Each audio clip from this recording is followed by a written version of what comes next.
Hello, everyone. It's Charlton. I didn't do that very well. I'm sorry. I do miss him, though. Really, it's me, Jen, and I'm nothing if not intense. What we're going to look at today is, I do believe that the communications center for Metro was breached by these terrorists in the early morning hours of October 2nd.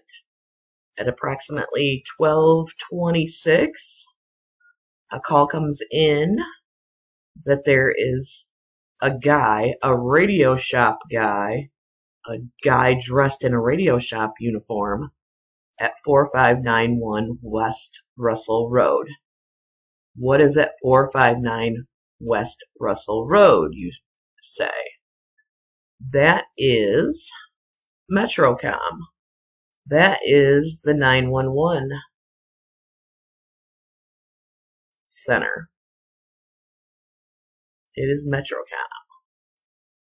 So there was the radio shop guy, as they called him, and there was a couple other guys there, and they were in the facility. I mean, whoever this was, they were very bold. Very, very bold in what they did. So, I'm going to have you listen to the call that comes in on Enterprise at approximately 12:26 a.m. October 2nd. And it's going to be concerning 4591 West Russell Road, which again is Metrocom. As usual, this is going to take me forever and a day to do one little flippin' video. I thought I had it all worked out. I was recording my audio on my Voice Record Pro, on my iPad, on my Mini, working great.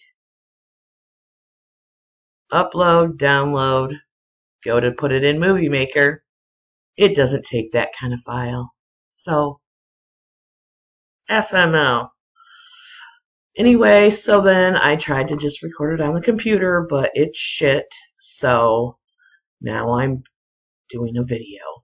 So the next thing you're going to hear is the audio of the 425A at 4591 West Russell Road. The guy wearing a radio shop uniform. I'm really ready to give up. I'm going to try this one last thing because I tried to do the video and my iPad mini can't even upload a 3-minute, pardon my French, fucking video. So, I'm going to try to do it this way and see if it's better.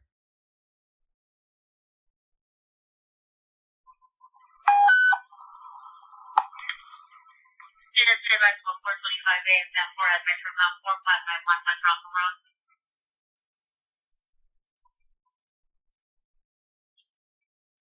Where is this person supposed to be at? I'll try to get further from the supervisors. They're the ones that have the 425As. So 9652 units at Metrocom. It's going to be 112 and 173. Just provide them with update, please. 113, 112. Be advised the subject is armed with a rifle, white male, 4510, average build, dark hair, brand of radio shop looking uniform, and wearing a gray shirt, dark pants. From the radio shop? Negative, wearing some type of radio shop looking uniform. Arrive in a dark blue or black Jeep Cherokee, Trailhawk 4x4, Nevada plate 047 yellow pink Frank brake. The subject went in the side door of the radio shop. Employees were exiting building and heard a sensor noise. Couple radio shops. Guys.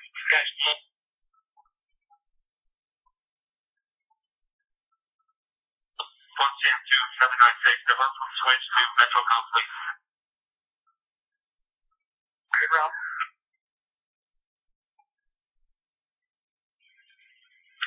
1 5, same. 1 13, you stay, we had EAC. 13, copy.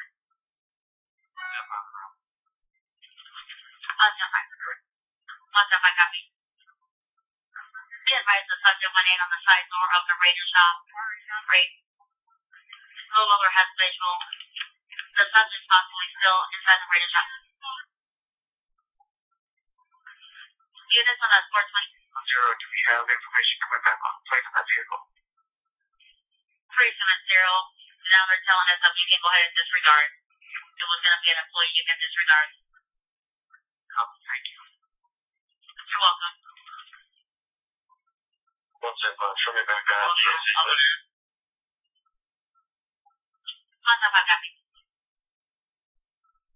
1 Sam 12, 1 Sam 3. Either one of you, just make sure we make contact with an employee in there so we can confirm that. Sam 12, copy. I made contact with one. 1 Sam 3, it's going to be a maintenance employee.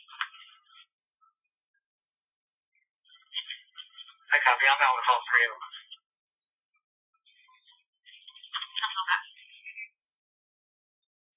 So, that's a perfect example of what they did that whole night. Serious things are happening, but, oh, no, it's okay. It's code 4. It's all clear.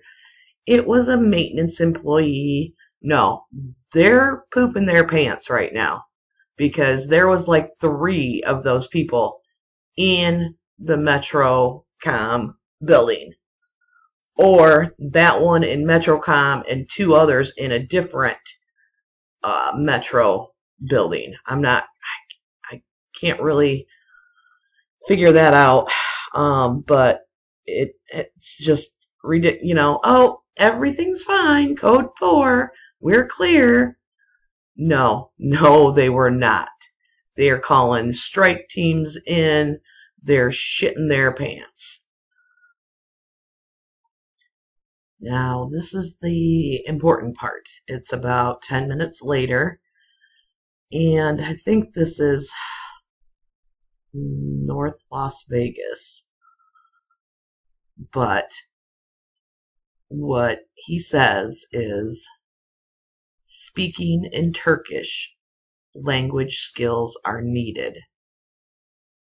So I'm like, what in the F? Meaning the guy that he was out with, the radio shop guy, is speaking in Turkish. Let's have a listen.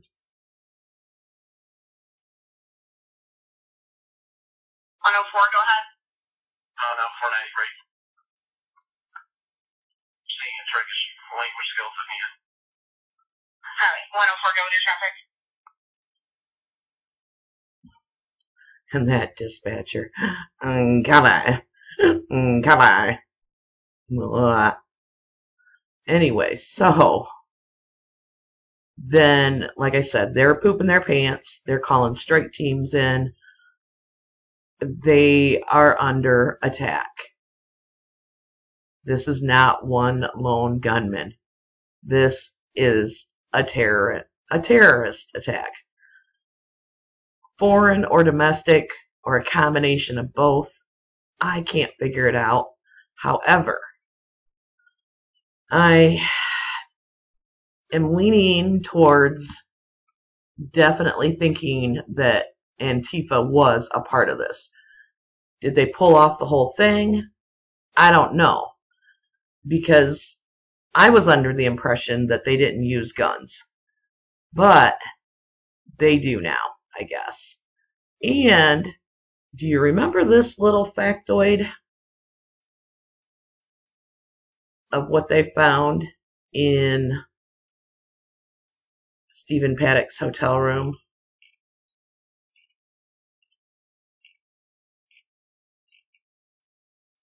Of course. I thought I had it right to the spot. Oh, right here. Bear mace. Weird. Very weird. Guess who likes to use bear mace?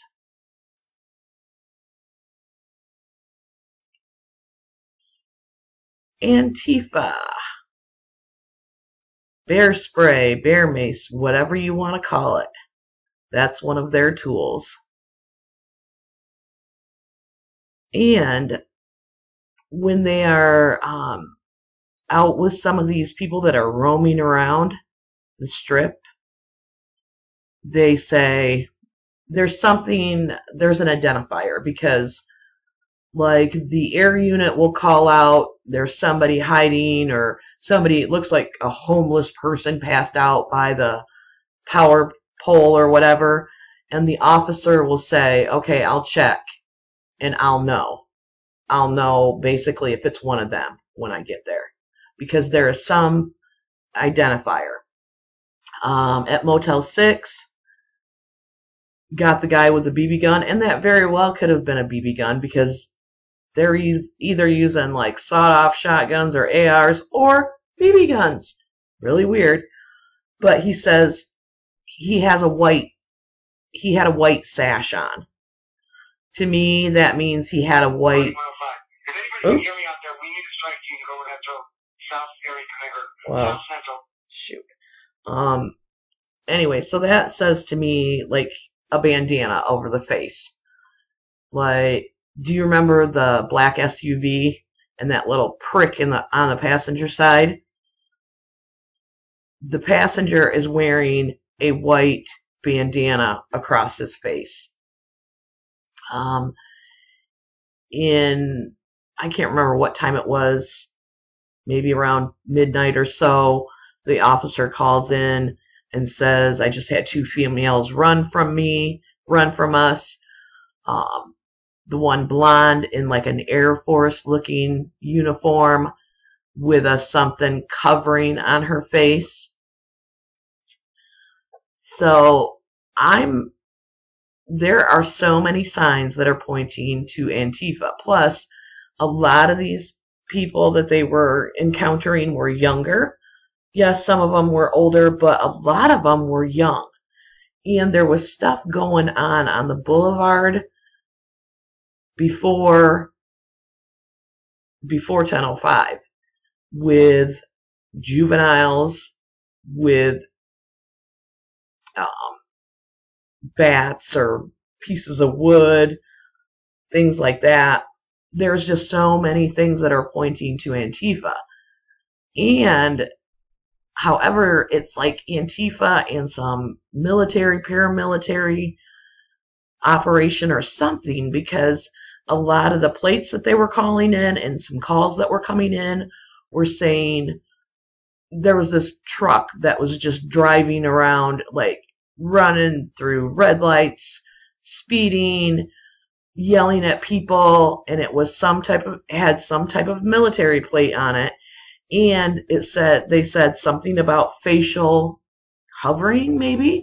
I don't know. But that is what I'm leaning towards. Also, another thing with the whole language skills are needed. He's speaking Turkish, language skills are needed. Well, guess what? Back last summer, guess where Antifa went to train? They were training with 2 Turkish forces. So that just blew me away. Hold on, I'll grab it. So this is quite a long article, and I was reading it, and I was almost done. Blah, blah, blah, Antifa. And this is almost at the end. Some of the Antifa activists have gone overseas to train and fight with fellow anarchist organizations, including 2 Turkey-based groups fighting the Islamic State, according to interviews and internet postings. I about fell off my chair. So that's why and at first we had information coming out that there was Antifa literature and shit all over in the room.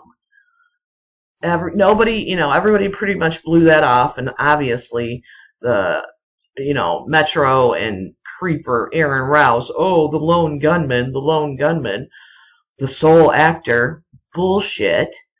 So I think there is some Antifa faction in here. I really, really do. And in September of 2016 or 2017, I believe, is when things were really, really ramping up and people were saying to DHS, and maybe they did get authorized, or that's not the right word, but classified as a domestic terrorist organization.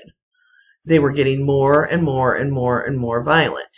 So, if Antifa was involved, and if Paddock was involved with them in any way, I see that connection coming not through him, but through Mary Lou Danley, MLD. MLD was that connection. I would bet. So, another thing that I quickly want to talk to you about is something that just jumped out at me over the weekend. So they say they located several documents to include photographs identifying Paddock.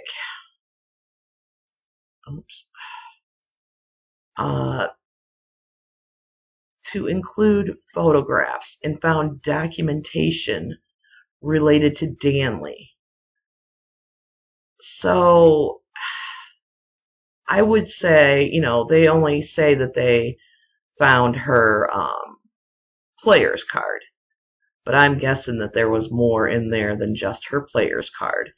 And to include photographs, to me, if it's his passport and his license, that's ID.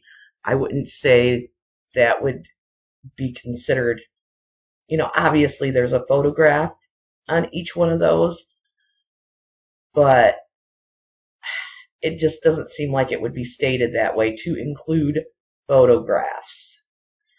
Because remember, if we're talking about the Antifa literature, there were supposedly photographs of Mary Lou Danley in Dubai or somewhere over there, and some other things going on. So I just found that a little strange.